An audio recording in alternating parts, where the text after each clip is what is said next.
A skirted funeral dress is too revealing. You must be trying to attract men. I've had enough of my husband's biased thoughts. Divorce? Bring it on. I'm leaving this house. My name is Kate. I'm a 40-year-old huge chocolate lover who ends up eating almost all of a family-sized chocolate bar by myself before I know it. I remember always fighting with my sister over it. Looking back, I wasn't a very mature older sister. But I know adults who are much less mature than I was. I was 25 years old back then. I had just married my husband, Kevin, who worked in a bank. We started dating through a friend's introduction and got married in about 6 months. Everyone was envious of my life that was going so well, but after getting married, my once kind husband started to change gradually. Welcome home, you must be tired. What about dinner? It's ready. You should take a bath and relax. Every time my husband came home from work, we would have this exchange. Of course, I would greet him at the entrance, and if dinner wasn't ready, he would be grumpy. So, I always came home from work before my husband, prepared dinner, and cleaned the bathtub. I won't say it wasn't a bother, but thanks to my husband's high salary, we were able to live in a detached house and live a married life that others envied. I didn't mind the minor whims of my husband, thinking that every household goes through such things. However, my husband's attitude got worse and worse. Even after getting married, I often visited my parents' house when I was off work. It was to see my 14-year-old sister, who was much younger than me. In our family where both parents worked, I think I raised my sister for the most part. It's not that I was dumped on by my parents, but I simply couldn't take my eyes off her because she was so dear to me. Because my sister was very frail. She had her good days, but she was also frequently hospitalized, and there were times when we were told that tonight was a critical time. She could be gone tomorrow. When I thought about that, it was inevitable that I would have a deeper love for her than a normal sister. That's why, even after I got married, I went to see my sister when she was off school. But my husband didn't like this. Which is more important, me or your sister? When a woman gets married, she should serve her husband's family. My mother didn't do anything like that. You're a failure as a wife. My husband started to express his theory and often preached to me for nearly an hour. At that time, none of my friends were married. So when I talked to my senior at work about my husband, she said, "It's your fault. When you get married, you have to serve your husband." I thought that was how it was. Looking back now, I realize I was ignorant. But even so, not seeing my sister was not an option for me. Because my sister's health was deteriorating. She was hospitalized again and was allowed to visit only for a short time in a sterile room. Rushing to visit when possible is a natural thing to do as a family. I sometimes took a day off from work to go, and I started going to the hospital even on days when my husband was off. But of course, my husband vehemently opposed this. One day, he suddenly invited his mother, my mother-in-law, to our home, and in her presence, he confronted me. "What on earth are you thinking?" What? I take care of our home properly. What's wrong with that? Really, you're a hopeless woman. Even after I've told you countless times not to wear skirts, you still wear them. It's hard to look at a married woman in a skirt. What's wrong with wearing the clothes I like? And this is a dress that my sister chose for me. I can't just give up on it. There you go again. Whenever something happens, it's always about your sister Kate. The one you should care the most about is me. Who do you think provides for you? Hey, I have a job too. There's no reason for you to say you're the one providing. This is going nowhere. Listen, I've contacted your workplace and told them you're quitting. You should be grateful. From now on, you're going to focus on the house. What are you talking about? What are you doing without asking me? I'm not listening to you. From today, you're going to live with my mom. You can learn from her what it means to be a wife. I don't understand what you're saying, you're acting crazy. Shut up. The enraged husband smashed a glass on the floor. He didn't stop there. In his fury, he began to throw things around indiscriminately. Needless to say, seeing the shattered glass made me truly afraid of my husband for the first time. Regret washed over me, wondering how I had ended up marrying such a man. Later, I called my company to cancel my resignation, but they told me not to cause trouble. Apparently, my husband had demanded my resignation in a way that was borderline abusive. So I lost my job and ended up staying at home as my husband wished. When I reported that I had quit my job as he wanted, my husband cheerfully apologized, saying things like I might have gone a bit too far, but there was no way I could believe his smile after seeing his true nature. The next day, my husband suddenly brought home a bunch of his work colleagues. He proudly announced, "I thought I'd show off my beautiful wife," and even his subordinates and colleagues chimed in, complimenting my looks. To top it off, he unilaterally announced, "My wife is an excellent cook. Please try her food before you leave." Wait, this is too sudden. We don't have enough food for everyone. It's okay, something simple will do. I don't want you to overwork yourself. I can go shopping if need be. Hearing this, one of his female coworkers exclaimed, "Your husband really loves you." I'm jealous. No, this man just has a good public face. If he truly cared about his wife, he wouldn't bring home a bunch of colleagues as if forgetting about our huge fight the day before. Filled with resentment, I began preparing the meal with my mother-in-law. After about 3 hours of eating and drinking, his colleagues left our home. "Ha, you! What?" My voice instinctively rose at my husband's disgruntled demeanor. I was anxious, wondering what would happen if he threw a tantrum like he did the day before. "Can't you be a little more cheerful? It looks like I'm not able to educate my wife properly." I didn't remember doing anything to deserve his criticism, but I couldn't talk back. I was scared. "I'm sorry." Even a child can apologize. "Mom, give her a score for today." He turned to his mother for support. "Well, she's not doing a good job supporting her husband, is she? I can't give her any score." "Ha! That's my mom, she knows what's going on. She can't even score you, how hilarious is that?" Laughing uproariously, my husband lightly tapped me. "Also, about the meal, I tasted a bit, but wasn't it not to Kevin's liking?" "That's right, Mom. Keep it coming." "What about her clothes? There were men among the colleagues, but she's showing off her skin. What do you think? As a woman, it's indecent to show off your collarbone. She should cover it with a scarf or turtleneck." Whose fault is it that the colleagues suddenly invaded this house, and I had to cook without even having time to change my clothes? It's Kevin's. I didn't understand why I had to be belittled so unilaterally.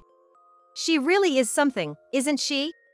Despite me educating her day in and day out, nothing sticks. I bet she's just not very bright. No doubt about it. In the end, that day, I ended up enduring a lecture for nearly 2 hours. By the time I finally managed to get a bath and was about to sleep, it was already nearing dawn at 4 a.m. Having to prepare my husband's lunchbox, I decided to give up on sleep that day. Even after that, my husband's attempts to educate his wife continued as I kept visiting my younger sister. After about a month and a half, I received news of my sister's passing. I wished it was a lie, and the first words I returned to my mother, who announced the sad news, were, "It's a lie, right?" I had been told over and over that her condition was critical, and I had even had my last visit with her. I thought I was prepared, but my heart couldn't catch up. She was just 14 years old. I wondered whether my sister, who had fought through painful treatments and repeated hospitalizations, had truly been happy in her life. As her older sister, had I been able to provide her with joy? However, the last expression I saw on my sister's face at the hospital was a smile. It seemed she hadn't suffered. "You fought hard, and you did well. Thank you for everything." With tears streaming down my face, I hugged my sister and said my final goodbye. The funeral were over in the blink of an eye, and I realized that I hadn't been home for several days. I informed my husband of my sister's passing, but as expected, he didn't attend the funeral. Far from it, he said something like, "You should prioritize me over the dead." So, not wanting to hear such vile words at such a time, I ignored him and hung up the phone. When everything was over and I returned home with a heavy heart, my husband and mother-in-law were waiting for me at the entrance, standing like imposing statues. "You're quite late, aren't you?" "A family member has died. It's not like I could come back in 2 or 3 hours." "How can you tell such a lie so easily?" "What? What, are you in your rebellious phase? Always lying and opposing me. Whose wife are you?" "Wait a minute, my sister died. It's not a lie." "Huh, I wonder. Even if you show me you in a skirted suit, you haven't welcomed me home from work for days." That's impossible, of course. Impossible? Why? If you love your husband, you should be able to do it. As a wife, welcome your husband home, you incompetent wife. Don't tell me you're having an affair? What? No matter how many times I tell you, you show your skin, and the other day you were giving my colleague suggestive looks. You just like men, don't you? What a shameful woman. What the hell, Just as I was about to retort out of anger, forgetting my fear of my husband, it happened. Divorce, huh? That's fine, a woman as frivolous as Kate doesn't suit Kevin, right? Mom, no, divorce is a bit. I understand, I'll divorce. I immediately jumped on my mother-in-law's words suggesting divorce. My husband mumbled and kept saying to stop the divorce, but I had no intention of listening. If I didn't take this chance to divorce my husband, I was scared that he would become violent again. I was certain that now was the time. So, I quickly packed my belongings and left the house. Until the end, my husband kept saying things like, "If you apologize, I'll forgive you," but I ignored him, thinking he must be out of his mind. Still persistent, in the end, he grabbed my arm strongly and said, "Wait," so I hit his face hard with my bag and ran away. From there, I headed straight for a certain place. A room in an apartment that had been prepared just in case something like this happened. The moment I entered the room, I received a call from my mother-in-law on my cell phone. Hello. Kate? Did you arrive safely? Yes. I'm fine. I'm in a taxi, so Kevin won't find out. That's good. Hire a lawyer and proceed with the divorce quickly. Yes, I'm looking forward to living together. Actually, my mother-in-law and I had been pretending to be on bad terms in front of my husband. This started the day my husband brought a colleague home. After his sermon ended and my husband fell asleep, my mother-in-law approached me. Leave this house. Escape from my son, she said. Each time my husband complained that his wife was hopeless, my mother-in-law, who seemed suspicious, would ask, "Really?" Apparently, her late husband was very similar to my husband, and she had suffered quite a bit. In my mother-in-law's generation, divorce was considered shameful, and she ended up not being able to divorce, but she seemed to want me to be free. Seeing the exchanges between me and my husband, she seemed to have thought, I must help her. That's when my mother-in-law, through her friend, found a property where a woman could live alone safely. It's hard to believe that she's the mother of my husband. I can't thank my kind mother-in-law enough. I've been living in the apartment that my mother-in-law prepared for me for half a month now, and finally, she came to my room, pulling a suitcase. Welcome. Looking forward to it from now on. Since living with us, my mother-in-law found out that her own son had become like that. Up until then, he seemed like a good boy, just the ordinary face he showed to his colleagues. My mother-in-law blamed herself, thinking that he became this way after getting married because of his genes from his father or scenes he saw when he was young. For me, even if what happened in his childhood was the cause, I believe the real problem lies with a grown man's inability to control his own emotions. So I don't blame my mother-in-law at all. My husband is also taking good care of my mother-in-law now, but that's because he thinks that she's on his side. I don't know what he'll do if he finds out that my mother-in-law has been helping me with this divorce. So, when my mother-in-law prepared this house, I proposed, "Would you like to live with me for a while?" She hesitated, saying, "Even though you're my daughter-in-law now, once you guys get divorced, I'll be a stranger to you." But I told her, "After all you've done for me, there's no daughter-in-law or anything like that. You're like my mother or my sister." I really think so. On the way back from my sister's funeral, my mother-in-law naturally led the conversation to divorce, intentionally assisting me. Because I understood this right away, I also jumped on the divorce. I thought it would take more preparation and time to run away from my husband, but thanks to my mother-in-law, that time came early. There's nothing but gratitude. Finally, the divorce was finalized through the lawyer. Now I'm officially free. It was 4 days later. I don't know how he tracked me down, but my ex-husband was waiting for me in front of the apartment. "I found you." "You're messing with me," my ex-husband raised his voice. Did he find out about that thing? While thinking about that, I acted calm. What do you want now? It's your fault that the credit card balance and the deposit balance have decreased. What are you talking about? Don't play dumb. Actually, before the divorce, I was buying furniture for this house with my husband's credit card little by little. I also secretly withdrew money from the bank account. This is my plan. When I consulted with my mother-in-law, she told me to go ahead and do it, so I emptied the account without any worries. The reason why my unemployed mother-in-law and I can live elegantly, having tea parties every night, is thanks to this money. That's my money. Are you just going to do whatever you want without consequences? Your money? The credit card you made after marriage, and the money we saved together, right? It's our shared property as a married couple. As I say this, I smile at him. Then, from behind me, "Oh, you found out, didn't you?" My mother-in-law came back from shopping. "Ah, you are back," I say, with my ex-husband speechless behind me. What? Why is Mom here? Well, because we're living together. My confused husband and my nonchalant mother-in-law. So, you lied about going back to your parents' house? And why are you living with Kate, not me? I don't understand. I've given up on you, Kevin. Huh? I was the one who helped Kate escape. And to tell you the truth, Kate and I had already teamed up behind your back when we started discussing the divorce. But Mom, you were trashing Kate like crazy. Yes, well, when I was ranting about her, I was actually picturing you in my mind. What do you mean?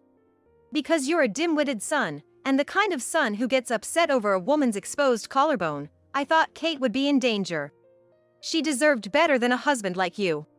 My ex-husband was stunned by his mother's words. I, on the other hand, found his mother's retort so amusing that I burst into laughter right then and there. Mom, you know I'm your son, right? Unfortunately, yes. I should have raised you better. I couldn't help it and burst out laughing even louder. You're just like your father, you know? Seeing you treat Kate so badly made me think of myself. I thought, what if she leaves? Then you might fall back on me. I couldn't risk it, so I separated from you and moved in with Kate for both our sakes. His mother's revelation brought tears to my ex-husband's eyes. Finally, when he yelled, "Is it my fault?" "Why? You're my parent. You've neglected me," even his mother was laughing. "Do I still need to parent a man who's about to turn 30? She scoffed. Our loud confrontation had attracted a few curious neighbors. They were chuckling at my ex-husband, saying, "What a spectacle he's making." Thanks to the watchful eyes of the neighborhood, he did not raise a hand against us and slunk back into his house. However, it seemed like he had gone off the deep end overnight. He started bad-mouthing us to his coworkers who used to come over for drinks at our place. My ex may look nice, but she neglects her husband. My mom is a mother who doesn't care about her child. They're both spendthrifts, he whined to anyone who would listen. However, one woman retorted, "You know, your behavior is a classic example of why women are wary of their husbands. It's a societal issue now." Although no one openly agreed, the office atmosphere implied that Kevin was in the wrong, and he began to feel cornered at work. Eventually, my ex-husband, who turned out to be sensitive, could no longer bear the judgmental looks and whispers. He hastily resigned from his job. He'd been so quick to verbally abuse me, yet he quit his job as soon as he was on the receiving end. How pathetic. Feeling lonely, he sent me a long-winded letter justifying his actions, boasting about his greatness as a man. The letter was a whopping 10 pages long. I was taken aback when I saw the thick envelope. I had blocked his texts, but if he could write this much by hand, I shudder to think how many texts he would have sent. His last sentence was, "If you ever miss me, feel free to contact me," so I cheekily replied, "Then please proceed with the property division." Of course, that resulted in a huge fight as well. I used to live in fear when we were under the same roof, but not anymore. I stood my ground with my lawyer. In fact, even before his mother advised me to run, I had been secretly recording my ex-husband's actions at home in anticipation of a divorce. All the months I spent enduring his harsh words while living in that house paid off. Thanks to the evidence, I successfully finalized the division of property. Afterwards, I ended my cohabitation with my ex-mother-in-law when I found a new job. Even though it was still a reasonable commute, she got herself a boyfriend. The person who introduced us to the apartment turned out to be him. She left holding hands with her boyfriend, saying, "Come visit us once we're settled." I must say, my ex-mother-in-law really surprised me. She's a wonderful woman, so I can understand why she's popular, no matter her age. As for me, I had spent my prime years focusing on work due to the career change, thinking I had missed the boat for remarriage. However, I started attending frequent online drinking with my colleagues. Thanks to this, I had more chances to casually exchange contact information with people I usually didn't talk to, including a director from another department who showed interest in me. At first, I kept my distance since we worked at the same company, but as we started having private online conversations about things we couldn't discuss at work, we grew closer and began dating. The department head, who hasn't been in a relationship for many years since his last girlfriend dumped him due to his overcommitment to work, treated me very carefully, saying, "I don't want to make the same mistake again." And, happily, we've decided to get married next year.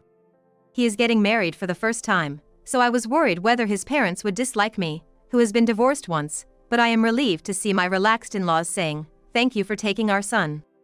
When I told my former mother-in-law about the remarriage, she was very happy.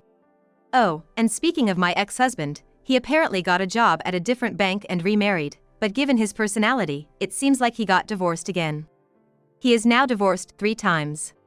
He works at a bank and has a good initial demeanor, and because he blames his previous divorces on his wives, it seems that women get caught. Even when my ex-mother-in-law tells women about my ex-husband's true nature at a marriage greeting, it seems that my ex-husband skillfully manipulates them. Well, once you reach 3 divorces, you'll probably be avoided by women, but I hope there won't be any more victims. I think he won't have a good end because he's probably hated by many women. Well, it's none of my business anymore.